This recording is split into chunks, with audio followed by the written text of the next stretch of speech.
కట్టుకున్నవాడే కాశ్మోరలా మారి వేధింపులకు గురి చేస్తుంటే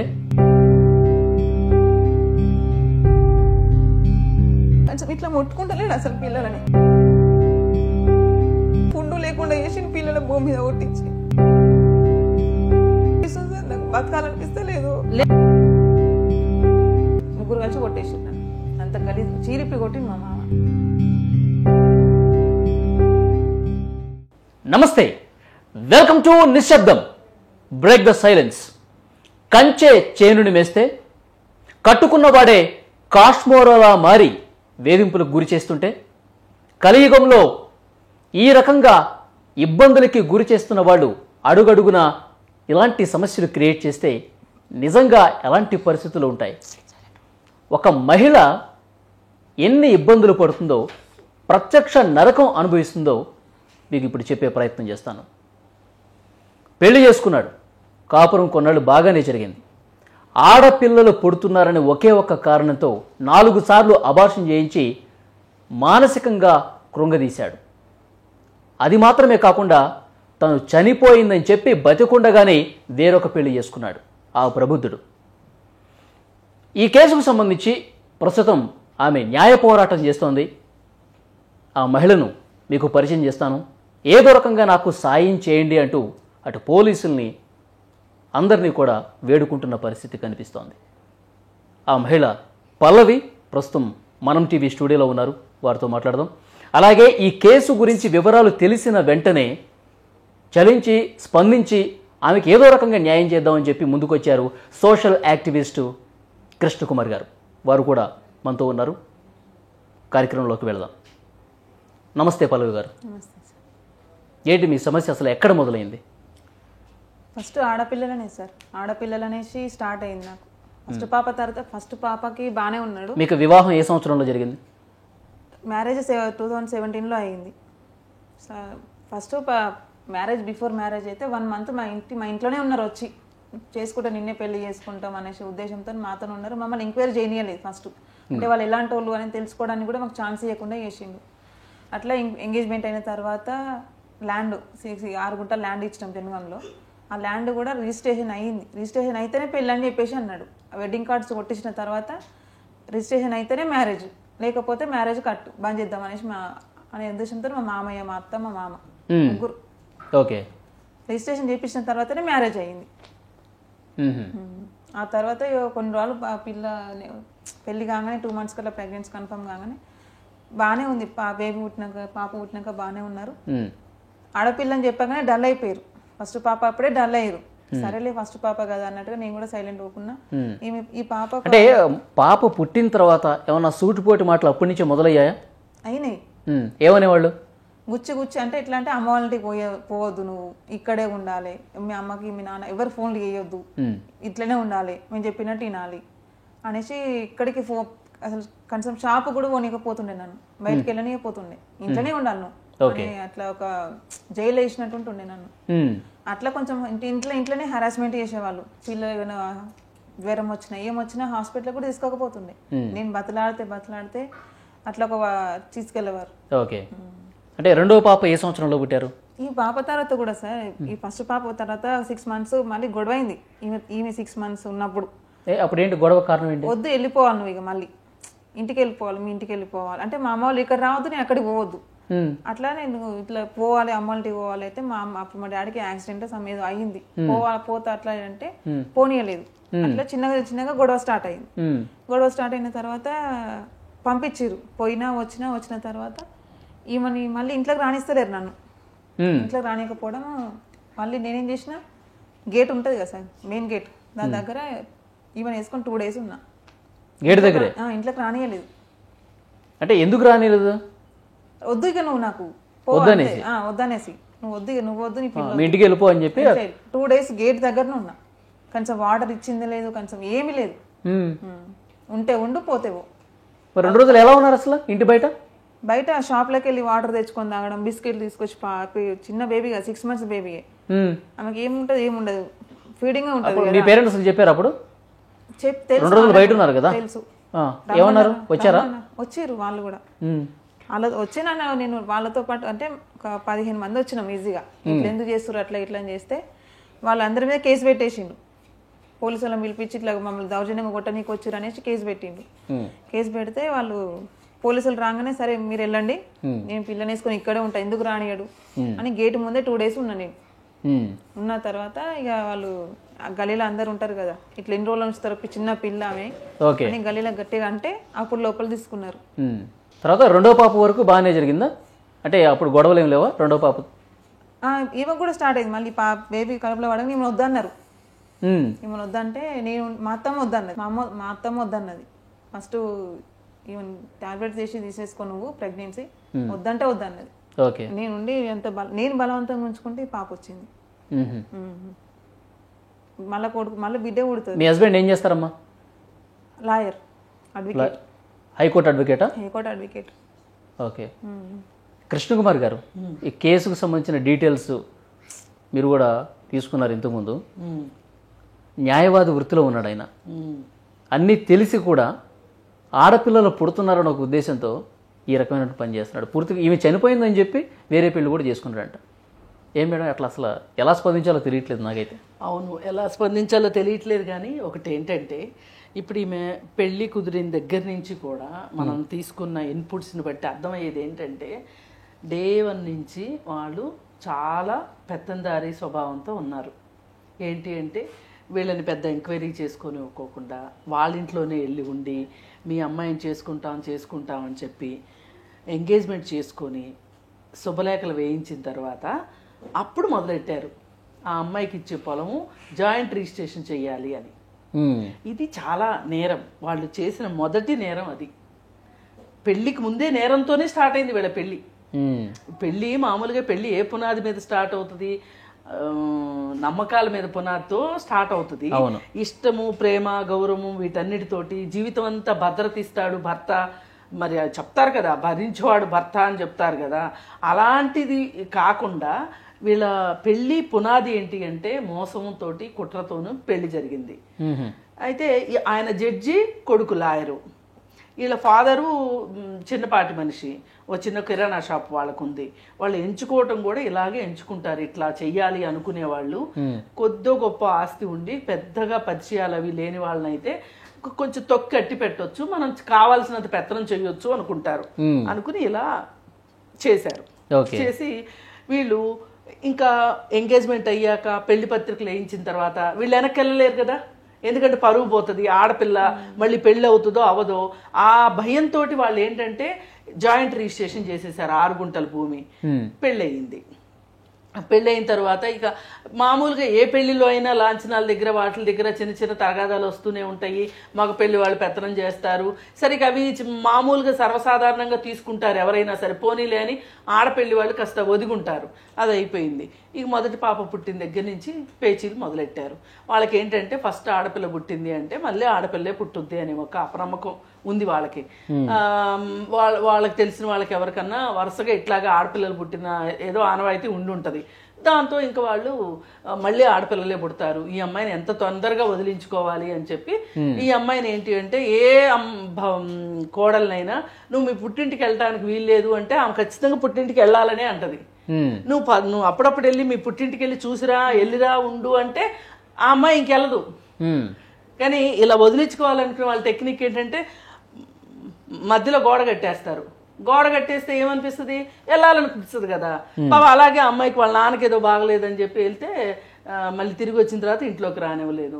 ఎవరైనా ఇప్పుడు ఇట్లాంటివి ఏమన్నా వచ్చినప్పుడు పరపత్యాలు వచ్చినప్పుడు పెద్ద మనుషులను కూర్చోబెట్టి మాట్లాడిస్తారు.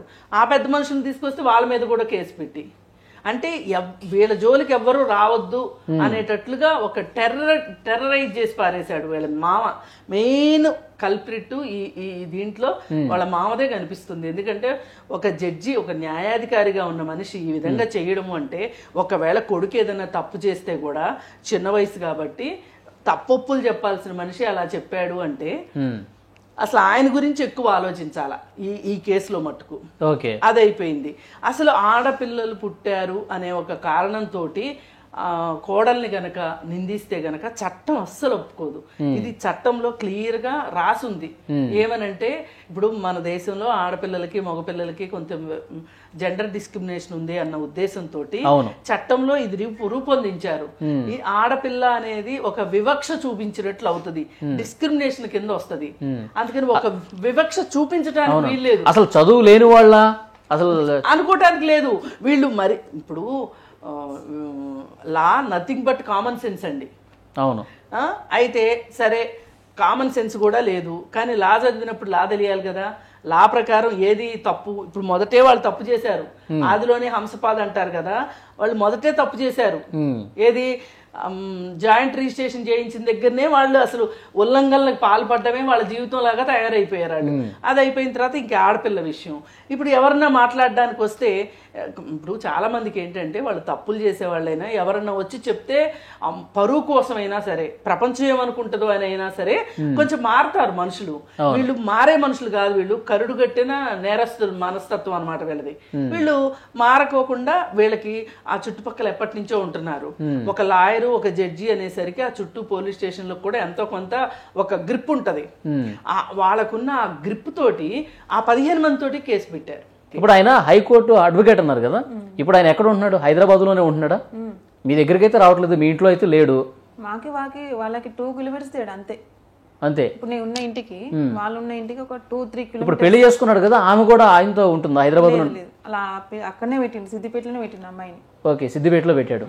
సిద్దిపేటకి వెళ్తున్నాడు కానీ తీసుకురావట్లేదు, మిమ్మల్ని పూర్తిగా వదిలేశాడు. ఇంటికైతే రావట్లేదు. అక్కడికి అప్ అండ్ డౌన్ చేస్తుండు. 2 days కి ఒకసారి, 3 days కి ఒకసారి సిద్దిపేటకి ఆయన ఉన్న ఇంటికి అప్ అండ్ డౌన్ చేస్తుండు. ఒకసారి కొంతమంది రౌడీల్ని తీసుకొచ్చి కొట్టించారని చెప్పేసి అన్నారు కదా, మీ మామే మీ మీద దాడి చేశాడని చెప్పేసి అంటున్నారు కదా, ఇద్దరు కలిపి. ఆ రోజు అసలు ఏం జరిగింది? ఆ రోజు అయితే నేను ఫస్ట్ ఆర్కేనా అంటే వాళ్ళు ఉన్న ఇంటికి వెళ్ళినా, నేను నీతో పాటు నేను ఉంటా, నన్ను పిల్లలను చూసుకో, ఇక్కడ నన్ను ఎందుకు అక్కడ ఒంటరిగా వదిలేసినావు, ఏ రకంగా ఉండాలి నేను ఒంటరిగా, అక్కడ నాకు ఉండాలంటే నాతో కాదు, భయం అవుతుంది ఆ ఇంట్లో, నీతో పాటు నేను ఉంటా అనేసి ఇప్పుడు మా ఆయన ఉన్న వాళ్ళ ఇంటికి వెళ్ళినా. నేను వెళ్తే నన్ను మా మామ, మా అత్త, మా మామయ్య ముగ్గురు కలిసి కొట్టిరు. నువ్వు ఇక్కడ ఉండొద్దు, ఇక్కడ రావద్దు, నువ్వు అక్కడే ఉండాలి, ఆ ఇంట్లోనే ఉండాలి, నువ్వు పిల్లల స్కూల్ ఉంది కదా అక్కడనే ఉండు, నువ్వు స్కూల్ అయిపోయినాక సమ్మర్లో వద్దులే అన్నట్టుగా చెప్పిరు. చెప్తే అవసరం లేదు, స్కూల్ ఇక్కడ చేంజ్ చేసుకుందాం, మనము ఇక్కడనే ఉంటా నేను అనేసి ఉద్దేశంతో నేను మాట్లాడుతుంటే మా మామయ్య వచ్చి కొట్టిండు నన్ను. కొడుతుంటే ఇక మా అత్త గట్టిగా ఊరడము, గలీజ్గా తిట్టడము, వాళ్ళతో పాటు మా ఆయన ముగ్గురు కలిసి కొట్టేసి నన్ను. అంత గలీజ్ చీరిప్పి కొట్టింది మా మామ నన్ను. అయితే అసలు ఎందుకు కొడతాడో తెలియదు, అసలు కారణం ఉండదు అసలు కొట్టనీకి.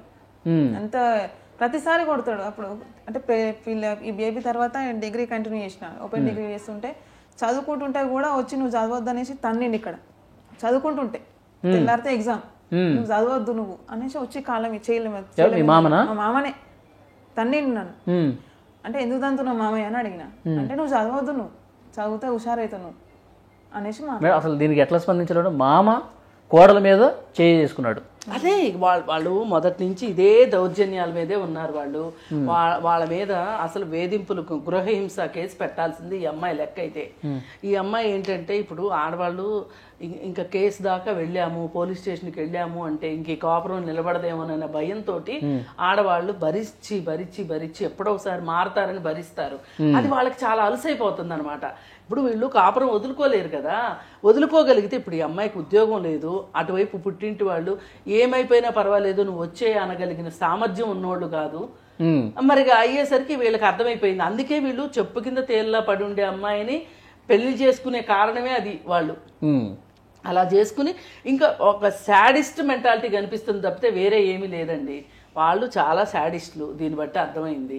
ఇప్పుడు ఈ మధ్యలో ఇన్ని కథలు జరుగుతూ ఉంటే ఇప్పుడు వీళ్ళు సిద్దిపేటలో అమ్మాయి ఉంది అని చెప్పి వీళ్ళు కనుక్కొని అక్కడికి వెళితే, అక్కడికి వెళ్ళినందుకు కూడా అయితే మరి వెళ్ళేటప్పుడు 10 మంది పెద్ద మనుషులు తీసుకుని వెళ్తారు కదా, తీసుకుని వెళితే ఆ రోడ్లో తెలిసిన వాళ్ళు వచ్చేసేసి అసలు ఇట్లా మోసం చేశారు, అమ్మాయి చచ్చిపోయిందని పెళ్లి ఎట్లా చేశారు మీరు, అది ఇది అని చెప్పి వాళ్ళు గట్టిగా అడిగి 2 మరి అట్లాంటప్పుడు ఏంటంటే సిటీలో అలాగా ఏమి పట్టినట్టు ఉండరు, ఊర్లలో 4 తన్నారంట వాళ్ళని, ఇట్లా ఒక అమ్మాయిని మోసం చేస్తారా అని. వచ్చేసేసి హైదరాబాద్లో కేసు పెట్టారు. హైదరాబాద్లో కేసు పెడితే సిద్దిపేటలో కూడా మేడం, సిద్దిపేటలో పెట్టారు, హైదరాబాద్లో పెట్టారు, ఎల్బీ నగర్ నాగోలు. అసలు ఒకే విషయం గురించి 3 చోట్ల కేసు పెట్టడం కరెక్ట్ కాదు. అంటే వీళ్ళు పోలీసులకు ఇన్ఫర్మేషన్ ఇవ్వట్లేదు. ఈ సంగతి ఒక జడ్జికిను ఒక లాయర్కి తెలియదు అంటే ఎవరు నమ్మరు. పోలీసు వాళ్ళకి కూడా డైరెక్ట్ పోయి కంప్లైంట్ ఇవ్వట్లేదు వీళ్ళు, హైకోర్టు నుంచి రిఫర్ చేస్తుండు, పోలీసు వాళ్ళకి నోటీస్ పంపిస్తుండు. అది బాగా చట్టం తెలుసు కదా, చట్టాన్ని ఎలా వాడాలో తెలుసుకుని చట్టాన్ని బాగా అవకాశంగా తీసుకుని వాడుతున్నారు అనమాట. ఇప్పుడు మళ్ళీ వస్తున్నారమ్మా నీవే దాడి చేయడానికి? ఇప్పుడు ఏమైతే అంటే అక్కడ సిద్దిపేటలో రెడ్ హ్యాండెడ్ దొరికిన రోజు నైట్ వచ్చిర్రు, నైట్ మూడు కార్లలో వచ్చారు. సొంత పిల్ల వాళ్ళ అన్ననే, ఆ పిల్ల ఇప్పుడు ఏవైతే అమ్మాయి పెళ్లి చేసుకున్నాడో ఆ అమ్మాయి వాళ్ళ అన్న వాళ్ళ ఫ్రెండ్స్ ఎవరో ఇక 3 వెహికల్స్ వచ్చారు మేడం. వచ్చి కాలింగ్స్ బెల్ కొట్టడము, రాళ్ళు వేయడము, పెట్రోల్ తీసుకురావడం. పెట్రోల్ అంత ముందు 2 months బ్యాక్ మా మామయ్య వాళ్ళు తీసుకొచ్చారు. అని మొన్న ఇప్పుడు ఆ రోజు రెడ్ హ్యాండెడ్ దొరికిన రోజు కూడా నన్ను అటాక్ చేయడానికి వచ్చారు మిడ్ నైట్ టైంలో 2 o'clock అట్లా. పిఎస్ వాళ్ళకి 100 డైల్ చేసిన నేను. పోలీసులు కూడా వచ్చారు నైట్ టైంలో. ఏమంటారు? వెళ్ళిపోద్దాం పారిపోయారు వీళ్ళంతా. వాళ్ళు వచ్చేసరికి వీళ్ళు పారిపోయారు. అట్లా నేను మళ్ళీ చాలాసార్లు కొన్ని రోజులు ఫోన్లు చేయించేది ఎవరెవరితోనో, ఫోన్లు చేయించడం, నువ్వు ఇక్కడ రావాలి అక్కడ రావాలి, నీకు ఎందుకు ఇదంతా, పిల్లలు నీకు ఇంత చేస్తారు, నువ్వు నీ అంత నువ్వు ఉండు, వాళ్ళతో నీకు అవసరం లేదు, వాళ్ళు ఎందుకు బ్లేమ్ చేస్తున్నావు, అన్ని న్యూస్లో ఛానల్స్లో ఎందుకు ఇస్తున్నావు నువ్వు అనేసి ఫోన్లు చేపిస్తాడు. అవసరం లేదు, ఉంటే సైలెంట్గా ఉండు, నీకు ఏమైనా కావాలనుకుంటే తీసుకో, డిమాండ్ చేసుకొని తీసుకో, అంతేగాని ఎందుకు పబ్లిక్ చేస్తున్నావు, ఎందుకు చేస్తున్నావు అంటే నాకు అన్యాయం జరిగింది, నాకు నా పిల్లలకి, నేను చనిపోయానని చెప్పేసి ఇట్లా పెళ్లి చేసుకుంటాడు అనేసి నాకు ఇక్కడ న్యాయం జరగట్లేదు చూసిన 15 days తర్వాతనే మీడియాకి వచ్చిన నేను. అంతవరకు పూర్తిగా వదిలించుకుందామని చూస్తున్నారు మేడం. వాళ్ళ ప్లానే అదండి, వాళ్ళు వదిలించుకోవాలనే డిసైడ్ అయ్యారు. కాకపోతే ఏంటంటే ఆ అమ్మాయి మొండి పట్టుదలతోటి నా హక్కు నాకుంది భారీగా, నా హక్కుని నేను వదులుకోను అంటుంది. మీరు కాల్ చేసి ఏమన్నా మాట్లాడే ప్రయత్నం చేస్తున్నారా ఈ మధ్యకాలంలో? ఎప్పుడైనా చేశారా మీ మామగారికి కానీ మీ భర్త గారికి కానీ? చేయలేదా? ఒకసారి నెంబర్ ఇవ్వండి, మాట్లాడదాం. 79. The number you're calling is out of network coverage area. Please try later. Present అయితే లేరట. మీరు కాల్ చేస్తున్న నంబర్ మా నెట్వర్క్ పరిధిలో లేదు. ఇప్పుడు హైదరాబాద్లో లేరు వాళ్ళు, సిద్దిపేటలో ఉన్నారా? తెలియదు ఇక. ఆయన ప్రాక్టీస్ ఇక్కడే కదా, హైకోర్టే కదా. మీ మామ నెంబర్ చెప్పండి ఒకసారి. అంటే తీర్పులు న్యాయాలు అనేవి ఇతరుల కోసం పెట్టుకున్నారు, వాళ్ళు పాటించడానికి కాదు. అక్కడ ఎన్ని తీర్పులు కమ్ముడిపోయారు? 10 ఇళ్ళు ఉన్నాయంట. 5 ఇళ్ళు ఏమా అంతేనా మేడం? ఎన్ని ఇళ్ళు ఉన్నాయి వాళ్ళకి? 5 ఇళ్ళ? 5 ఇళ్ళు, ఊర్లో పొలం. మీరు డయల్ చేసిన నంబర్ ప్రస్తుతం బిజీగా ఉంది లేదా ఈ సమయంలో అందుబాటులో లేదు. 2 నెంబర్లు పనిచేయట్లేదు. అవుట్ ఆఫ్ స్టేషన్ ఉన్నారు వాళ్ళు, ఇక్కడైతే లేరని తెలిసింది మేడం నాకు. మీ అత్తది నిన్న నుంచే లేరట సార్. నిన్నటి నుంచా? నిన్న ఆఫ్టర్నూన్ నుంచి లేరని తెలిసింది. ఇప్పుడు కౌన్సిలింగ్కి మీరు శనివారం కదా వెళ్ళినాం. అయితే ఈ 2 days లో రిజిస్ట్రేషన్ పెట్టుకుంటామని చెప్పేసారు. ఏం రిజిస్ట్రేషన్? అది ఇల్లుది. మండే ట్యూస్డే రిజిస్ట్రేషన్ పెట్టుకుంటామని చెప్పారు. ఏదో కొత్త ఇల్లా? అది మేమున్న ఇల్లు, పాత ఇల్లే రిజిస్ట్రేషన్ చేపిస్తా అన్నాడు పిల్లల పేరు మీద. ఓహో, రిజిస్ట్రేషన్ ఇక్కడ చేయాల్సి వస్తుంది అనేసి పారిపోయారు అంటూ. అది అందుకే నెట్. నువ్వు ఒప్పుకున్నావా రిజిస్ట్రేషన్కి? ఫస్ట్ అయితే ఒప్పుకున్నా అంటే మామూలుగా నేను చూద్దాంలే అన్నట్టు, వాళ్ళు చేయరని నాకు తెలుసు, మామూలుగా ఏం జరుగుతుందో లే అన్నట్టుగా నేను సరేలే అదన్నా చేస్తాడేమో అనేసి బయటకు వచ్చేసిన. కానీ అది చేయడం నాకు తెలుసు, పారిపోయారు అది. కానీ మేడం ఇక ముఖ్యమైన విషయం, పోలీసులు కంప్లైంట్ ఇచ్చారు కానీ ఒక్క అడుగు కూడా ముందుకు పట్టలేదంట. అవును, పోలీసులు కూడా ఆయన రిటైర్డ్ జడ్జి, ఆయన అడ్వకేట్ కాబట్టి వీళ్ళు ఏం చేస్తున్నారంటే తెలివిగా హైకోర్టు నుంచి ప్రైవేట్ కంప్లైంట్ వేసి పోలీసులు చర్య తీసుకునేలాగా చేసుకుంటున్నారు. ఈ అమ్మాయికి మరి అంత డబ్బు లేదు, అంత తెలివితేటలు లేవు కాబట్టి ఈమెమో ఎక్కడైతే కేసు పెట్టిందో అక్కడే కూర్చుని ఉంటుంది. వాళ్ళేమో ఆ కేసు కాకుండా వేరే కేసులు, ఇప్పుడు ఒకే విషయం మీద 3 చోట్ల కేసు పెట్టారంటేనే ఒక పోలీస్ స్టేషన్లో తెలియకుండా ఇంకో పోలీస్ స్టేషన్లో కేసులు పెడుతున్నారు వాళ్ళు. ఇది కూడా ఒక రకంగా నేరం. ఒకే మనిషి మీద ఒకే విషయానికి సంబంధించి 3 చోట్ల కేసు పెట్టకూడదు. ఏం చదువుతున్నారు మా పిల్లలు? LKG sir. ఎల్కేజీ. చిన్న పాప ఎల్కేజీ, పెద్ద పాప యూకేజీ. ఇప్పుడు స్కూల్కి వెళ్తున్నారా రోజు? వెళ్ళట్లా, ఆగిపోయింది చదువు. ఫీజులు కట్టలే అని పంపించట్లేదు. ఈ టెన్షన్లో కూడా అయితే గవర్నమెంట్ స్కూల్ ఇద్దామని అనుకున్నా కానీ ఇప్పుడు సార్ మధ్యలో తీసుకోరట సార్ వాళ్ళు. ఫీజులు ఎందుకు కట్టలేదమ్మా? ఫస్ట్ కట్టిన మధ్యలో కట్టలేదా? ఈ 4 months నుంచి కట్టింది లేదు మేడం. ఇక ఓకే, ఈ 4 months నుంచి ఇక్కడ ఉండట్లేదు కాబట్టి ఫీజులు కూడా కట్టట్లా. అన్ని ఇది బాధ్యతారాహిత్యం కింద వస్తుంది. ఒక తండ్రిగా తన దగ్గర డబ్బుండి కట్టకపోవటం అనేది చాలా బాధ్యతారాహిత్యం. అసలు వాళ్ళకి నాకు బాధ అనిపిస్తుంది ఏంటంటే, ఎంత చట్టం తెలుసు ముసలాయనకి. ఆయన రిటైర్డ్ జడ్జి అంటే ఆల్మోస్ట్ ఇట్లాంటి కేసులు ఎన్ని చూసుంటారు. మరి ఆయన ఇలా చట్టాన్ని తొంగలోకి దొక్కుతున్నాడు. ఉద్దేశపూర్వకంగా వదిలించుకోవాలి, ఇదే వాళ్ళ బుద్ధి ప్రకారం వాళ్ళ ఉద్దేశపూర్వకంగా చేస్తున్నారు. వీళ్ళకి మటు ఖచ్చితంగా కఠినమైన శిక్ష అయితే కావాలి. ఇప్పుడు ముందుగా మనం కోరుకునేది ఏంటంటే, ఈమె ఏమైతే కేసులు పెట్టిందో ఆ కేసుల్ని ముందుకు తీసుకెళ్లే విధంగా ప్రయత్నం చేయాలి. ఆ తర్వాత ఇంకా పిల్లల భవిష్యత్తు కోసం ఇప్పుడు ఇప్పుడు ఇలాంటి కష్టాలు చాలా మందికి ఉన్నాయి. కానీ అందరూ బయటికి రావట్లేదు. ఎందుకంటే సమాజానికి భయపడో లేకపోతే మనం నెగ్గలేమనే భయంతోనో రావట్లేదు. ఈమె ఈ విధంగా వచ్చినందుకు ఈమె ధైర్యాన్ని అయితే మనం ఖచ్చితంగా మెచ్చుకుని తీరాలి. తప్పకుండా మేడం. ఇంకొకటి, మీకు అబార్షన్లు 4 సార్లు అయినాయని చెప్పేసి అన్నారు కదా, మీరు అసలు ఎందుకు వారించలేదు వద్దని చెప్పి? 4 సార్లు అయింది కదా. అవును సార్. మాటికి అబార్షన్లు చేస్తుంటే లింగ నిర్ధారణ చేస్తున్నారా? వాళ్ళు ఎట్లా అంటే నాకు తెలియకుండానే అది స్కానింగ్ సెంటర్లకు అక్కడికి ఇక్కడ వచ్చేలోనాడు పోదామంటే పోవాలి అంతే. అట్లా అమ్మ వాళ్ళకి ఎవరికి చెప్పుకునేది. స్కానింగ్ సెంటర్ అంటే మీకు అర్థమైపోద్ది కదా వీళ్ళు. స్కానింగ్ సెంటర్ అంటే ఎందుకు అంటే ఫస్ట్ అడిగేదేనని, ఎందుకు ఇక్కడ అక్కడ ఎందుకు చూపిస్తున్నావు? ఒకటే స్కానింగ్ సెంటర్, ఎప్పుడైనా రెగ్యులర్ గా ఒకటే స్కానింగ్ సెంటర్ డెలివరీ అయ్యే వరకు.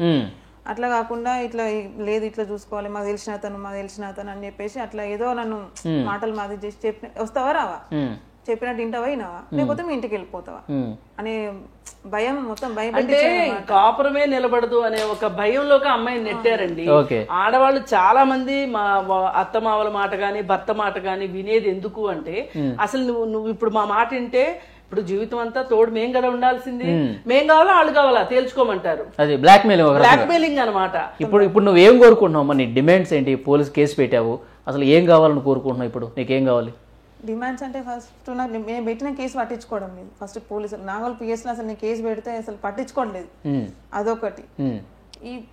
నేను ఏం తప్పు చేసినా, నా 2 పిల్లలు ఉన్నారు, చిన్న పిల్లలు. నా మీద కాకుండా నా ఫ్యామిలీ మొత్తం, మా అమ్మ వాళ్ళ సైడ్ ఫ్యామిలీ మొత్తం మీద కేసు పెట్టేసిండు 3 స్టేషన్లలో. అందరు అన్ని స్టేషన్లలో ఎఫ్ఐఆర్ అయింది. ఏం తప్పు చేసినాను సార్ మా మీద కేసు పెడతాడు ఆయన? చేసిన తప్పు ఆయనే. ఆయన తప్పు చేసింది ఆయన, బాధపడుతుంది మీరు, రివర్స్ గా మీ మీద కేసు పెట్టారు. పిచ్చిదాని లెక్క 2 పిల్లల్ని వేసుకొని తిరుగుతుంది నేను. వాళ్ళు మంచిగా ఉన్నాడు, పెళ్లి చేసుకుని అక్కడ అమ్మాయి మంచిగా ఉంది, ఇక్కడ ఈయన మంచిగా ఉన్నాడు. నేను పిచ్చిదాని లెక్క కొంచెం తినడానికి ఫుడ్ లేని స్థితిలో నేను ఉంటే నా మీద కేసులు పెట్టడము, మళ్ళీ హైకోర్టు నుంచి రిఫర్ చేస్తున్నట్టు అన్ని స్టేషన్లకి. వీళ్ళు ఓన్ గా తీసుకున్న కేసులు కావు పోలీసు వాళ్ళు, హైకోర్టు నుంచి రిఫర్ చేస్తారు పోలీసు వాళ్ళకి. హైకోర్టు నుంచి నోటీస్ పంపిస్తే అప్పుడు వాళ్ళు టేకప్ చేయాల్సి వస్తుంది పోలీసు వాళ్ళు. అట్లా చేస్తున్నాడు. అట్లా ఇన్ఫ్లుయెన్స్ తో మీ కేసు ముందుకు పోకుండా చేస్తున్నారు. ఓకే, పట్టించుకుంటారా లేదా? ఇప్పుడు మీ మామకి, మీ భర్తకి, మీ అత్తకి శిక్ష పడాలని కోరుకుంటున్నారా? అది పడాలి సార్. ఇప్పుడు నాలాంటి సిచ్యువేషన్స్ ఏ అమ్మాయికి రావద్దు. 2 ఆడపిల్ల, ఓన్లీ ఆడపిల్లలు అనే ఇంత గొడవల మెయిన్ లీడింగ్ అంటే అమ్మాయిలు పుట్టడంతోనే ఇంకో పెళ్లి చేసుకున్నారు. ఇంకా ఆ అమ్మాయితో పెళ్లి చేసుకున్న అప్పుడు ఆ అమ్మాయితో కూడా ఇప్పుడు చెట్ల మందులు తాగుతున్నారు అటు 2. ఓకే, చెట్ల మందులు తాగితే అబ్బాయి పుడతాడు. అవి కూడా రికార్డ్స్ ఉన్నాయి నా దగ్గర, వాళ్ళు తాగిన రికార్డ్స్ అన్ని A to Z నాకు అన్ని ప్రూఫ్లు ఉన్నాయి నా దగ్గర. ఓకే మేడం, ఫైనల్గా ఏంటి, ఎట్లా చేద్దామంటారు? ఏం లేదండి, ఫస్ట్ ఇమీడియట్గా అసలు ఈ పోలీస్ స్టేషన్స్ వాళ్ళకి తో మాట్లాడి అసలు మీరు ఎందుకు ఈ కేసుని సరిగ్గా సీరియస్గా తీసుకోవట్లేదు అనేది మాట్లాడాలి మొదటగా. మాట్లాడిన తర్వాత మరి ఆ పోలీస్ స్టేషన్స్లో ఎలా స్పందిస్తారో చూడాలి. అలాగే ఇంకోటి, రాచకొండ పోలీస్ కమిషన్ కలవాలి. కలిస్తే అసలు న్యాయం జరగాలి అని చెప్పి కోరుకోవాలి. కానీ ఇంత వాళ్ళు చాలా తెగించున్నారు. నోటోరియస్ పీపుల్ అంటారు కదా, అలా ఉన్నారు వాళ్ళు. మరి వాళ్ళు పోలీసులు చెప్పింది వినరా, లేకపోతే కోర్టు ద్వారా ఏమైతే పోరాటం చేయవలసిందే. పోరాటం చేసే ప్రాసెస్లో మరి ఇప్పుడు ఏమి తినడానికి తిండి లేదు, ఉండటానికి ఇల్లు ఉంది, కానీ వాటిలన్నిటికీ సంబంధించి కూడా ఇమ్మీడియట్గా రిలీఫ్ వచ్చేటట్లు చేయాలి ఆమెకి. ఆ చేసి ఆ తర్వాత ఆమె కేసు గురించి ఆమె కొట్లాడుకుంటుంది. మరి వాళ్ళు ఏదైనా దారికి వచ్చి ఈమెతో నేను మంచిగుంటాను అని వస్తే కూడా మరి ఇప్పుడు ఆ సిద్దిపేట అమ్మాయి ఏమవుతుంది, నేను 2 సంవత్సరాలు నడుపుకుంటాను, నా దగ్గర చాలా డబ్బులు ఉన్నాయి అని అంటానికి కూడా చట్టం ఒప్పుకోదు కదా. ఇప్పుడు మీ భర్త మీకు కావాలనే ఆ డిమాండ్ ఏమైనా ఉందా మీకు, లేదా? ఉంది సార్. నేను మొన్న శనివారం రోజు కౌన్సిలింగ్ అయింది మేడం. అయితే అంటాడు అక్కడ, చేసుకున్నా పో, ఏం చేసుకుంటావు, ఏం చేస్తావు నువ్వు, చేసుకున్నా, పెళ్ళేంది చేసుకున్నాను అడిగిన నేను. చేసుకున్నా, బరాబర్ చేసుకున్నా, ఏం చేస్తావు నువ్వు, ఏం చేయలేవు నువ్వు, నీ లాయర్, మేము అడ్వకేట్లు ఎవరేం చేయలేరు మమ్మల్ని, ఎవరేం చేస్తారు అనే క్వశ్చన్స్ అన్నీ వేస్తుండు. మా అంటే జైలు పంపిస్తామేమో, పంపి నీ రెడీగా ఉన్న దానికి కూడా అట్లా కూడా ఎట్లా రావాలన్నా, ఎట్లా బయటకు రావాలో కూడా నాకు తెలుసు. ఇది పోలీస్ ముందేనా కౌన్సిలింగ్ ఇచ్చే అంటే మా ఇద్దరు కొంచెం పర్సనల్ బయటకు పంపించిండు ఒక 2 minutes మాట్లాడుకోండి అక్కడ అంటుండు. మరి వచ్చాక మీరు చెప్పారా ఇలా మాట్లాడుతున్నాడని? చెప్పిన నేను అంటుండు మేడం అంటే, తిట్టింది మేడం కూడా తిట్టింది. అని అట్లుంటేనే అదే అంటుండు. ఆ టైంలో అన్నాడు, మేడం నేను ఒక్కనే ఉన్నానా మేడం, లోకల్ మా చాలా మంది ఉన్నారు, నన్ను ఒక్కరిని ఎందుకు టార్గెట్ చేస్తారు మీరు అందరు కలిసి అనేసి మేడం అన్నాడు.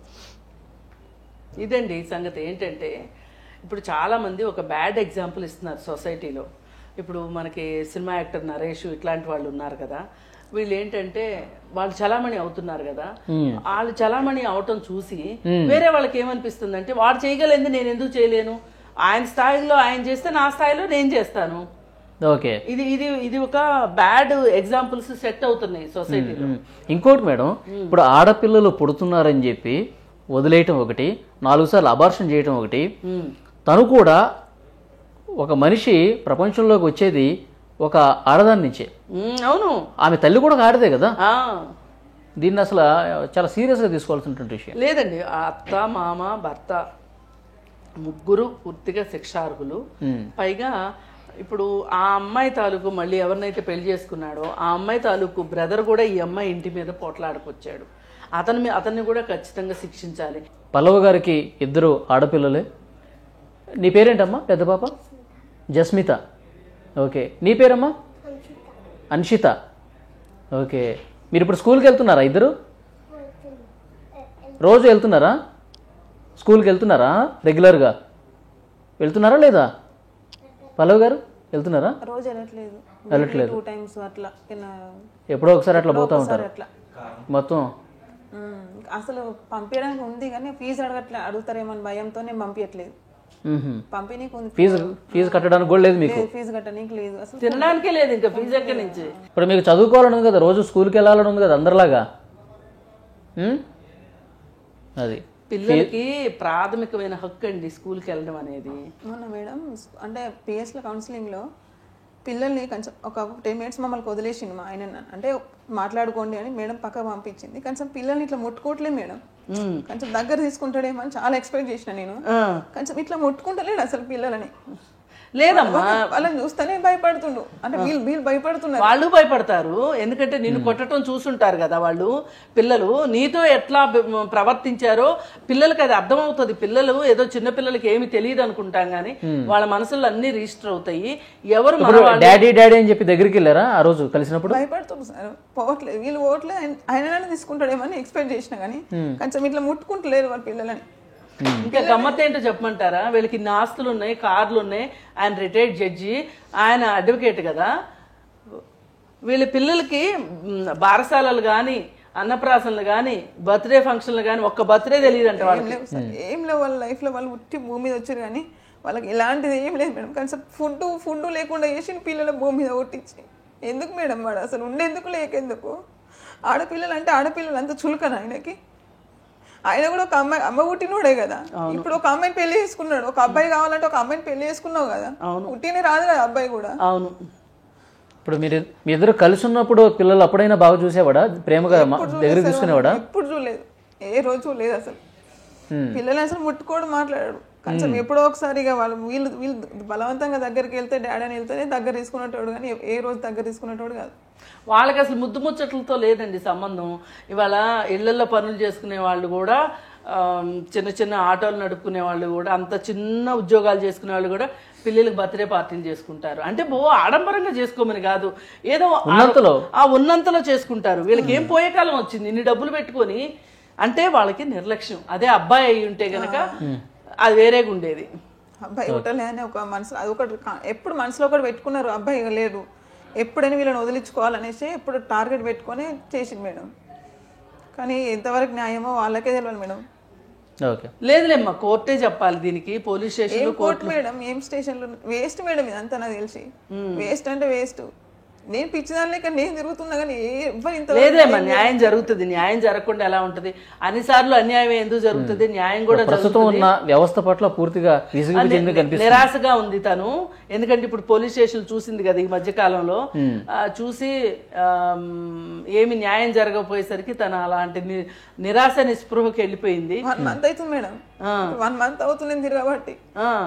ఇంత మీడియాకి వచ్చింది, అన్నిట్లలో వచ్చింది, ఎవరు ఇంతవరకు ముందుకు వచ్చింది లేదు మేడం. ఏం లేదు అసలు. కొంచెం ఎవరైనా వచ్చి కొంచెం మాకు ఫుడ్ డొనేషన్ చేసింది కూడా ఎవరు లేరు ఇంతవరకు. పల్లవి గారు బాధపడకండి, మనం టీవీ మీకు అండగా ఉంటుంది. మేడం కూడా మీకు చాలా సపోర్ట్ చేస్తారు. మీకు ఏ రకమైన సాయం కావాలన్నా కానీ అనిపిస్తుంది సార్, నాకు బతకాలనిపిస్తే లేదు. లేదమ్మా, లేదు. నీ పిల్లలు ఏమైపోతారు? అసలు నువ్వు ఇప్పటిదాకా ఇంత ధైర్యంగా ఉన్నావు, నువ్వు అసలు అంత అధైర్యపడితే ఎట్లా? వాళ్ళు గెలిచినట్లు నువ్వు ఓడిపోకూడదు.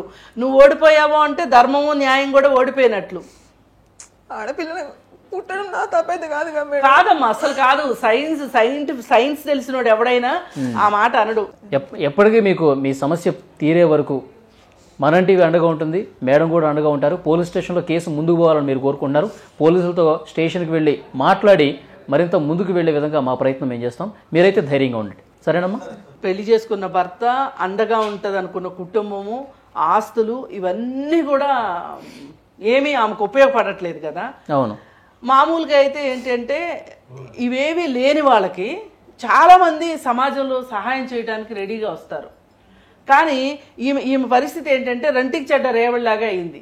అదే ఇప్పుడు ఈమెకి ఇంత హంగు ఆర్భాటం లేదనుకోండి, ఆ భర్త తాలూకు ఆస్తులు, మామగారు, జడ్జి ఇవన్నీ లేరనుకోండి, ఎవరో ఒకళ్ళు వచ్చి వాలంటీర్గా ఈమెకి సాయం చేసేవాళ్ళు. అవును. ఈమె దానికి లేకుండా అయిపోయింది. అవన్నీ ఉన్నా కానీ ఉపయోగం లేకుండా అయిపోయింది. ఈమె రొంటికి చెడ్డ రేవడిలాగా అయ్యింది. సరే, ఏది ఏమైనా అమ్మ, ఇట్లాంటి పరిస్థితి ఉంటే గనక మామూలుగా చాలా మంది సమాజం నుంచి ముందుకు వస్తారు, మేము హెల్ప్ చేస్తాం, మేము హెల్ప్ చేస్తామని. అలాంటిది నీకు అంత ఆస్తి ఉండి వేరే వాళ్ళని హెల్ప్ అడగడం కూడా నాకే మనస్కరించట్లేదు. అందుకే మేము మా సంఘం తరఫునే నీకు హెల్ప్ చేస్తాము. హెల్ప్ అనుకోకు, నీకు అండగా ఉంటాం కంపల్సరీ మేడం, తప్పకుండా. మనం టీవీ కూడా మీకు ఎల్లవేళలా మీ పోలీస్ స్టేషన్లో కేసు ఫాలోఅప్ కావాలి, ముందుకు పోవాలి, వాళ్ళకి శిక్ష పడాలని చెప్తున్నారు కాబట్టి ఎప్పటికప్పుడు ప్రయత్నం చేద్దాం మేడం. డెఫినెట్గా మీరు స్టేషన్కి కూడా వెళ్ళి మాట్లాడతామని చెప్పేసి అన్నారు. ఆ టైంలో మేము కూడా ఉంటాము. పూర్తి న్యాయం చేసే వరకు మా సపోర్ట్ అయితే మీకు ఉంటుంది. ఖచ్చితంగా అమ్మా, ఖచ్చితంగా మా బాధ్యత, అది సామాజిక బాధ్యత. ఇప్పుడు ఒక మనిషికి హెల్ప్ చేయక ఎవరు జంతువులు వచ్చి హెల్ప్ చేస్తాయా మనకి? ఇది పల్లవి గారి కథ. పల్లవిలాగా ఈ సమాజంలో చాలామంది ఉండుంటారు, కానీ ధైర్యంగా ముందుకు రాకుండా ఉండుంటారు. నిశ్శబ్దాన్ని ఛేదించండి. మీ సమస్యల్ని సమాజంలో ధైర్యంగా ముందుకు వచ్చి చెప్పండి. 4 గోడల మధ్య నలిగిపోతూ శారీరకంగా, మానసికంగా కృంగిపోవద్దు. నిశ్శబ్దం లాంటి వేదికలు మీకు ఎల్లవేళలా సహాయకారిగా ఉంటాయి. నమస్తే.